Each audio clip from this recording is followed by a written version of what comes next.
They sprung a leak for the Kalamazoo River spill, and what happened was the alarms went off for the spill in Alberta, but the engineers in Michigan thought it was an error and an air bubble.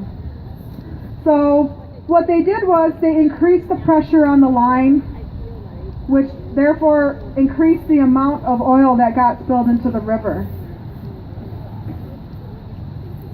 This leak lasted for 18 hours before they realized that it wasn't an error. That mistake led to the largest inland oil spill in history. 1 million gallons of crude oil was spilled into the river. 2 years later, when they revealed the report, they figured out that Enbridge knew about the cracks in that line, and they did nothing about it. Their negligence led to the largest oil spill. So you add that with human error, and that's what happened for the Kalamazoo River spill. When you hear these CEOs being interviewed about what happened, they'll tell you that their technology is ahead of what's going on with these lines. But what they don't tell you is the technology is at the hands of humans. Kalamazoo River teaches us that humans make errors.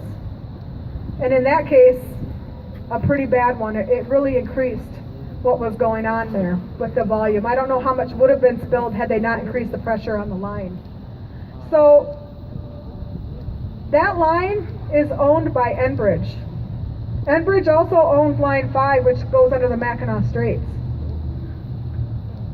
That line has a shelf life of 50 years and it's over 60 right now. Wow. They did a study on it and they believe that that line may not possibly survive another winter. And they're not going to shut it down. Wow. But I don't know if people know about it or if they care. They should. Our number one slogan in Michigan is Pure Michigan, and what do they show? Our Great Lakes, our shorelines. It's our number one seller. But nobody talks about that line under there that can put all of that in jeopardy. So a little bit of facts about water in general. Well, it's true the earth is 70% water. Most of that water is ocean. Only 3% is safe for human consumption. Of that 3%, 2% of it is in glaciers. So that leaves 1% of water safe for human consumption. That's why we fight so hard against these pipelines and educate ourselves.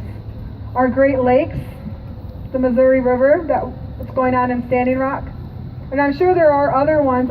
As I've been learning and reading on the internet about everything that's going on with these pipelines and the environment and the water, I'm realizing this is happening all over the place. And our eyes are just now opening up to what's really going on. I didn't know much about the Kalamazoo River spill when it happened in 2010, but I do now. And I take every opportunity I can to go and spread the word and tell people, because they don't get it. But if that spills, our beautiful Great Lakes under the Mackinac Bridge, our number one seller for tourism, it's going to be no more. But like I said, technology is ahead, but technology fails. Also, technology is not safe entirely. During some research I found out in 2008, what believed to be the safest pipeline was 40 inches wide in Turkey. Most of ours are 30 inches.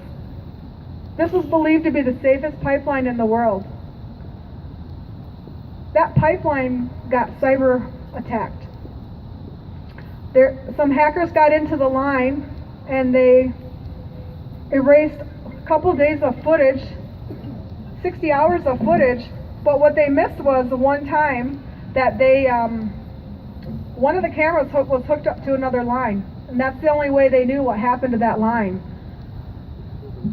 So they did the same thing that happened accidentally here in the Kalamazoo River spill.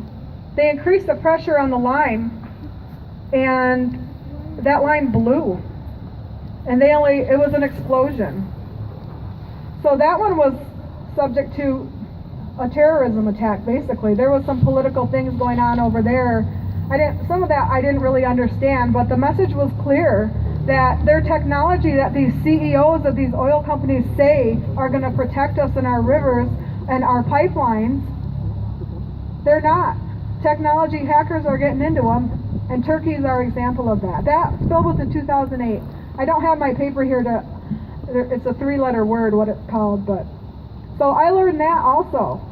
So as you start to become aware and learn more about pipelines and really what's happening, it's all over the place. But technology is ahead of the pipes. That's what they keep saying. So we're going to have Donald talk a little bit about Line 5. So here he is. Thanks. We basically went over it a bit already. I get the feeling a lot of you already know. Can you hear me? Yeah. What? No? Okay. Sorry. Anyway, Line 5 basically is a pipeline. It runs under the Straits of Mackinac. It is over 60 years old, and it is projected to last for about 50 years. So it's really dangerous right now. And we would like to, I believe it's the Spartan Sierra Club is the one organization working on trying to decommission Line 5 so that they have to reroute it, which at the very least that can help stall the current flow of oil going under our Straits of Mackinac. And then another issue referring to Nestle, they are trying to, I think they currently draw 150 gallons of water from the lakes of Michigan, the Great Lakes. They want to draw 400. 150 million. What's that? 150 million. 150 million gallons. Thank you. And they want to do 400 million. And also, I believe they don't have to pay for this. Does that seem right? Yeah. No, not Right. right. So they want to draw more, also for free, and then sell it back to people in like Flint who need water, clean water. So that's that issue. I just wanted to mention brief summary real quick of those. Thanks. Right.